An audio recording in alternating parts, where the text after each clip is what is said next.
Chapter 3. The grand ballroom of Canterlot had been nicely restored since the previous year's disastrous Grand Galloping Gala. The decorative pillars had been repaired, the polished white floors showed no sign of the damage of a stampede of clawed animals, and the broken stained glass windows had all been replaced. The only thing missing was the statue of Princess Celestia. In its place was a new statue, one depicting Celestia holding up the sun and Luna holding up the moon. The ballroom itself was already full as Twilight and her friends arrived. Ponies, griffins, and others clustered around the myriad groups of tables laid across the floor. Some millied around, others were nibbling at the buffet at the back of the room, but most sat in their groups, talking. Twilight led her friends towards an empty table with an elegantly engraved name card reading Twilight Sparkle and Group. Rarity looked around appraisingly. The general tone was slightly dressed up, but not ostentatiously so. She drew a stylish but understated purple-white scarf from her saddlebags and looped it around her neck, drawing an arched eyebrow look from Applejack. What? Rarity asked, guilelessly. A lady should always be prepared. Oh, I think it looks very nice, Rarity, Fluttershy offered, softly. Well, thank you, Came the magnanimous response. At least some pony here recognizes the value of looking their best. Applejack always looks her best, Pinkie piped up, standing up in the chair. Well, thank you, Sugar Cube, because she always looks the same. Right, Applejack? Just like me. I always look the same, so I always look my best, too. Thank you, Pinkie Pie, the farm pony said flatly. Pinkie Pie sat back down, cheerfully. You're welcome. She's right, you know, Applejack, Rarity said, as she absently inspected her hoofs for cracks. You could try varying your wardrobe a bit. If nothing else, you could certainly use a new hat. Applejack, fuming, pushed her Stetson back on her forehead. There ain't nothing wrong with my hat. Besides, you already made me another hat to go with that dress you made me for the gala. You can't wear that hat, Rarity exclaimed, beginning to fume herself. That hat is formal attire to be worn with the outfit for which it was properly designed. There ain't nothing wrong with my hat. Yes, there is. Stop arguing! The shout drew some very indignant looks from nearby tables, and some shocked ones from everybody else. Fluttershy, realizing what she had just done, curled her hooves underneath her and hid her face behind her mass of pink mane. The table lapsed into an awkward silence for a moment, before Rainbow Dash, who had been staring off into space before, realized that the discussion of scarves and fashion and looking one's best had died the death it so richly deserved. She leaned into the table excitedly. Oh, right, so I never got to tell you guys who else I saw at the list of competitors next to Twilight. Twilight's eyes went wide as she suddenly ducked below the table. Trixie! Rainbow Dash blinked in confusion. What? Yeah, how'd you know? Twilight hushed Rainbow Dash and spoke in a whispered tone. No, Rainbow, it's Trixie, right over there. Twilight gestured with her hoof at a table a few yards away, through a break in the crowd created when one of the adjacent ponies decided it would be the best time to turn his back to the loud table next to him. The table in question had only 2 chairs, one of which held a familiar, bored-looking unicorn. She was wearing a new cape, different in design to the one she had lost in Ponyville, with a matching hat sitting in front of her on the table. Different clothes or not, however, the crescent moon and magic wand cutie mark on her flank did not belong to any pony but the great and powerful Trixie. As Twilight watched, Trixie said something inaudible and made a hoof gesture towards her companion, a vacant-looking tan and brown earth pony stallion. He got up and headed towards the buffet table, leaving Trixie alone. Rarity turned to look in the direction Twilight was pointing, then quickly turned back to the table, a hoof raised to the side of her face. It's her, Rarity said, in much the same tone that she might have taken if she were talking about a swarm of parasprites. What is she doing here? And dressed like that? Orange and green on purple? Really? Well, she's probably in the tournament. Why else would she be here? Applejack said it with a shrug. Her friend there ain't competing, that's for sure. Spike snorted. Who cares? Twilight will wipe the floor with her just like last time. Twilight can beat any unicorn with one hoof tied behind her back. A sideways look from Rarity later, and Spike started sputtering. I mean a magic. Just magic. She's not half as beautiful, talented, and charming. Twilight glared at the baby dragon over the tabletop. Thanks a lot, Spike. Spike looked between Rarity and Twilight, and promptly bit down on his claw, silencing himself before he could dig an even deeper hole. A friendly and comforting pat from Fluttershy did nothing to alleviate the embarrassment. Groaning, Twilight sat up a little straighter, just enough to rest her head on the table. How much longer till the ceremony starts? A little while yet, Sugar Cube. Another groan. Across the table, Pinkie Pie suddenly stopped working on a ship in a bottle and sat straight up.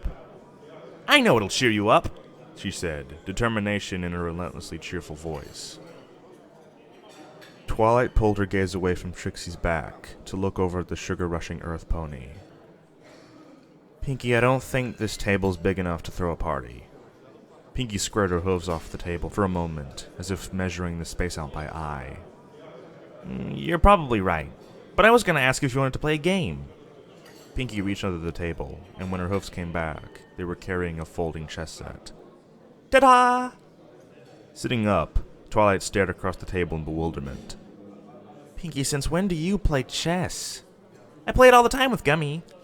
Applejack grimaced and gestured across at the momentarily forgotten Trixie. Got any 8-player games there, Pinkie? Because I think we've got company. The entire table turned to look and saw Trixie glaring daggers right back. She got up and marched over towards the Ponyville table, leaving her friend alone with his thoughts. Oh, horse apples. Stalking up to the table, Trixie threw her mane back dramatically. Well, who do we have here? She sneered. Those country bumpkins from Ponyville. Have you come to gaze in awe as the great and powerful Trixie wins the Moonstone Cup? She narrowed her eyes and scowled at Twilight, who was still slumped far down in her seat. Or is Celestia's favorite student planning on making a spectacle of herself by showing up Trixie? Again. In a blur of color, Rainbow Dash was out of her seat and hovering over the table, glaring down at Trixie. Hey, Twilight's 10 times the magician you are. Which of you got their docs handed to them by that Ursa, huh? Rainbow Dash, language. Fluttershy looked around furtively at the neighboring tables. The table of harmony was now awash in a sea of grumbling and indignant glares. Twilight rubbed the bridge of her muzzle and sat up a little straighter, her ears twitching oddly. Now, Trixie, I'm sure we'll both do our best and compete fairly. I'm glad to see you made it here, too. With a contemptuous snort, the belligerent blue unicorn reared for a moment, her hooves kicking. Talk all you want, Twilight Sparkle, but Trixie has been training. You may have defeated an Ursa Minor, but you might as well drop out of this competition now, because you won't beat Trixie a second time. She settled back down, flipped her mane back again, and spoke a bit airily. This is a competition for wizards, not librarians. She turned, switched her tail contemptuously at the table as she walked back to her oblivious companion. Why, that little... Come back here, you... Rainbow Dash prepared to race after her, and then squawked awkwardly as she was yanked back into her seat by her tail. Sit down, Sugar Cube. He ain't worth it. The table once again lapsed into an awkward silence. Rainbow Dash had her front legs crossed petulantly as she fumed. Fluttershy was curled up on her legs again, while Rarity was looking away, trying her hardest to look as though she didn't know any of these crazy ponies. Pinkie Pie was hard at work on a crossword puzzle that she was softly discussing with Spike, and Twilight Sparkle had her head resting on the table, front legs crossed over her muzzle. A hush went through the ballroom, and Twilight sat up again. 3 beings were stepping onto the dais. First, the radiant form of Princess Celestia. She was accompanied by her usual retinue of barded guard ponies, who took up silent vigil near the rear of the dais. Following closely behind Celestia was a wizened, hunched being, stooped over on 2 legs, all gray and white fur with streaks of faded brown, draped in a purple-dyed robe. It had piercing gray eyes, and an elongated muzzle full of sharp, canine teeth that were nonetheless worn with age. Even from halfway across the ballroom, Twilight felt as though this creature could see right through her. It was followed by two younger, stronger attendants that looked recognizably familiar to diamond dogs, but with black and brown speckled fur with white spots. They carefully lifted the robe away from the elder creature. As it stepped onto the dais, they took their own place near the rear, notably standing away from the Celestia's guards. Finally, the third being took its place by itself on the dais, with no guards or attendants. It appeared for all the world like an earth pony, as tall and strong as Celestia, all sleek lines and powerful muscle, vaguely feminine in an androgynous way. She had a bright green coat, and a mane that faded from white to bright orange to red, and finally to black at the tips. Her eyes were jade green, and slitted vertically like a snake or a... Spike hissed, inhaling through his teeth. "Oh wow, it's her," he said, barely audibly. Twilight could have sworn that she saw him grow a bit taller out of the corner of her eye. This was Nashtariot, then the reclusive dragon queen. The old furry creature was up to speak first. It stepped its way onto the front of the dais. "Good day." The wizened canine's voice was rough, scarred with age, and harshly accented. Although the ancient creature spoke softly, its voice carried across the ballroom as if it was amplified. "And welcome. It is great honor to be here for 347th Moonstone Cup. My name is Halassan al-Daib, King of Gilean, leader of Gauls. For more than 30 generations, my people and bony people and dragon people," Al-Daib said, his hands moving in broad gestures, pointing first to himself, then at Celestia, then at Nashtariot, respectively, "come together to share knowledge and to compete in this place for honor of our homeland." Al-Daib continued speaking, regaling the thoroughly excited crowd with wonders of Gaul society, to hear the old creature tell that Gauls had invented everything from the wheel to matter transmission. Twilight was astonished to find, as the speech went on, that even she was growing bored of the extended and largely fabricated history lesson. A loud snore came from Rainbow Dash, followed by a yelp as Applejack kicked her under the table. "Face responsibility as warders of Earth with dignity and pride." "Hey, every pony," Piggy whispered, looking pensively at the crossword puzzle clustered in her hooves. "What's a six-letter word for fire-breathing lizard?" "In friendship with dragon people, pony people, others..." Resting her muzzle on her left hoof, Twilight wondered if this is how other ponies felt when she lectured them. "Meaning of tournament. Thank you again, and welcome to the Moonstone Cup." Twilight shook herself out of her reverie and joined the politely restrained applause as Halassan al-Daib stepped back to the rear of the dais. Next, the Dragon Queen stepped forward, daintily. She walked with a grace and lightness that Fluttershy would have been hard-pressed to match. "Good day, friends of all races," she began. Her voice could have not been more different than al-Daib's. She was clear, mellifluous, and with a hint of deep thrum that lent a pleasant depth to her speech. 6 words, and everyone was awake and focused on the dais. "Welcome again to Canterlot, and to the Moonstone Cup tournament. I trust everyone is full of energy and ready to give their all after my compatriot's fascinating and, dare I say, timeless speech." A few chuckles ran through the crowd. "I will not keep you. I am sure you all know I am Nashtariot, Empress of Ormstrait, and this will be my first time judging this tournament directly, rather than sending a representative in. Oh goodness, so many years." She smiled fetchingly. "I hope I wear my age well. It has been a pleasure to meet you all. And now I turn you over to our wonderful host, my dear friend, Princess Celestia." The sound of clapping and stomping was riotous. "She's amazing," Spike breathed, as Nashtariot concluded her extremely brief oratory. The Dragon Queen stepped back gracefully, and Celestia stepped forward. "Hello, everyone," Celestia started, in her usual understated, winsome fashion. "For those who don't know, I am Princess Celestia of Equestria, and I will be the third to welcome you to this year's Moonstone Cup. This tournament is a tradition going back over 700 years to the early days of cooperation between ponies, dragons, and Gauls. This year's tournament is an extremely special one, as it has come in the wake of two very important events. My sister Princess Luna's cleansing of Nightmare Moon and return to Equestria, and the rediscovery of the elements of harmony. Twilight sank into her seat again, as Celestia gave a quick overview of the events of the past 2 years or so. In particular, the ponies' battles with Nightmare Moon and Discord. To hear her tell it, they might as well have happened one right after the other, and in retrospect it felt that way. Celestia went on to talk briefly about the tournament. Having mercifully avoided naming any particular ponies in relation to the elements of harmony, there would be 3 phases. First, full bracket basic testing.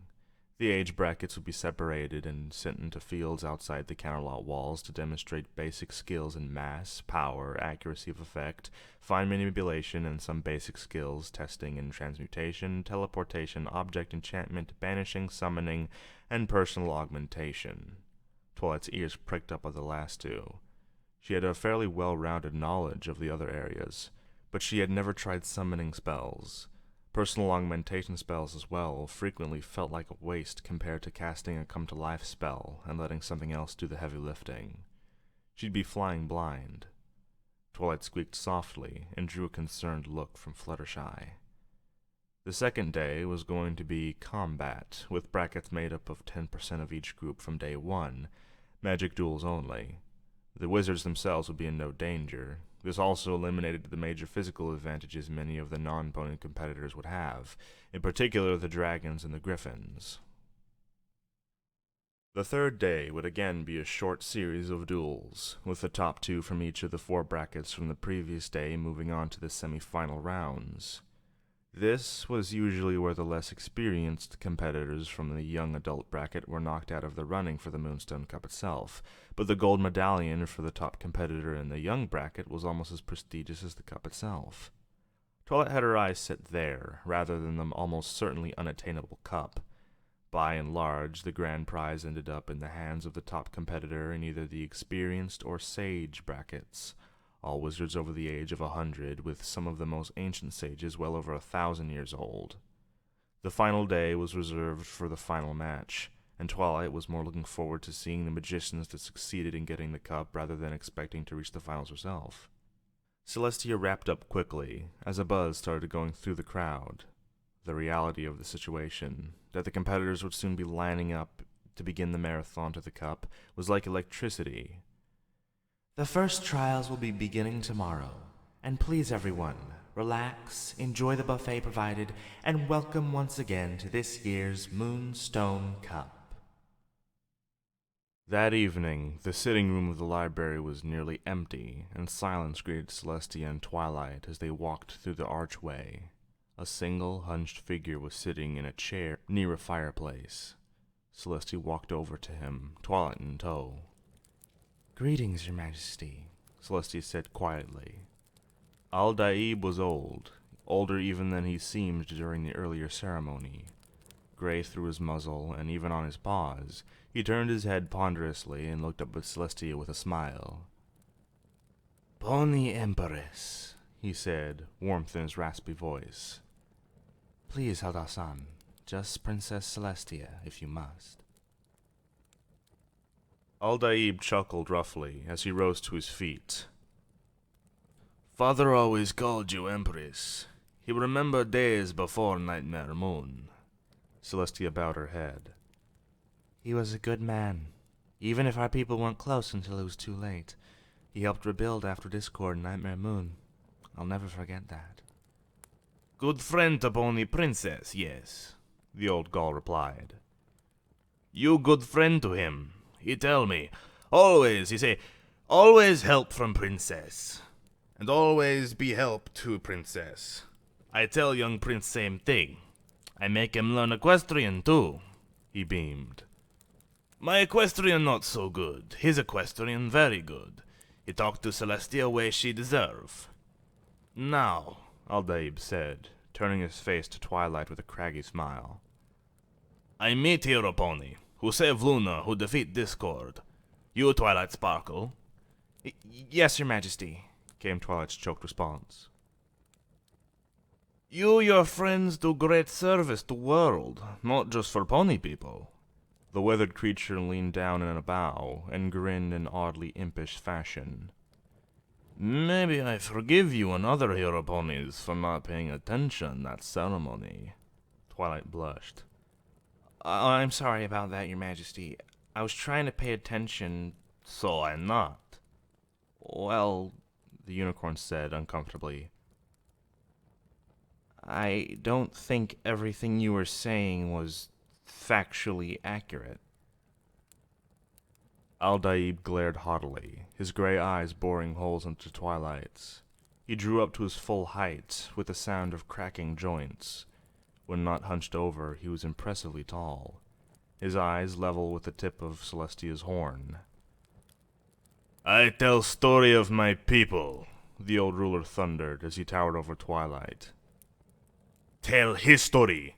Gauls once equal to any race in world. Once all Earth answered to Gauls. My father, Earth his. Just like sun and moon belong to pony princesses. He speak to Earth. He tell dirt to grow. Tell rocks to make gems. This fact. Ponies, dragons, griffins, zebras, all owe debt to Gauls. And you're still a proud and strong people, Celestia said softly. The wizened old Gaul deflated, the fierce gleam in his eyes fading. No proud. No strong. Fewer pups every year. Earth no longer answers my people. Just few sorcerers left. Some already lost. Become. He paused, grimacing. Become animals. Stealing, eating filth, digging in dirt for gems that do not speak. Call themselves diamond dogs. He sighed, slumping down in his seat. He faced the fire, looking away from the two ponies. Maybe 300 years. No Gauls left. Not much longer. No diamond dogs left. Young prince. Last leader of our people. Twilight looked stricken.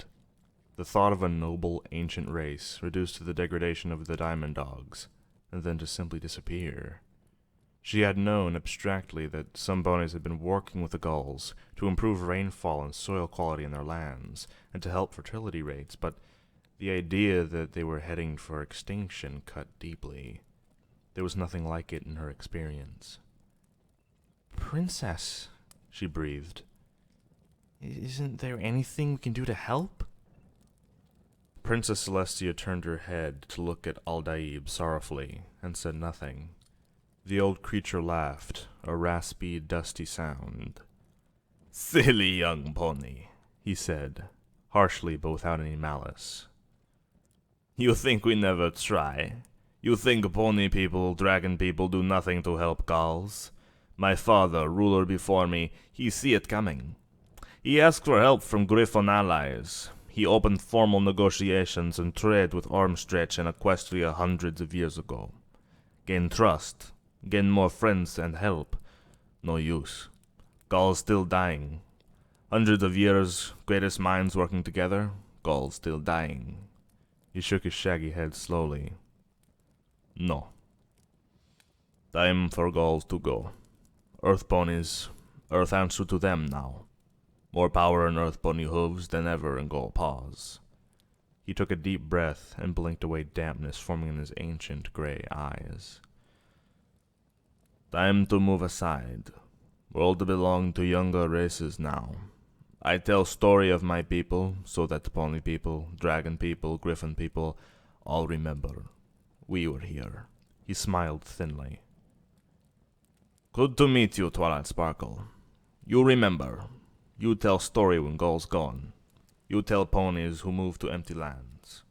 You hero. People listen. You tell them. We were here. Twilight blinked back tears that were threatening to run down her face. It was good to meet you too, Your Majesty. I will. Come on, Twilight, Celestia said softly. You should get some rest.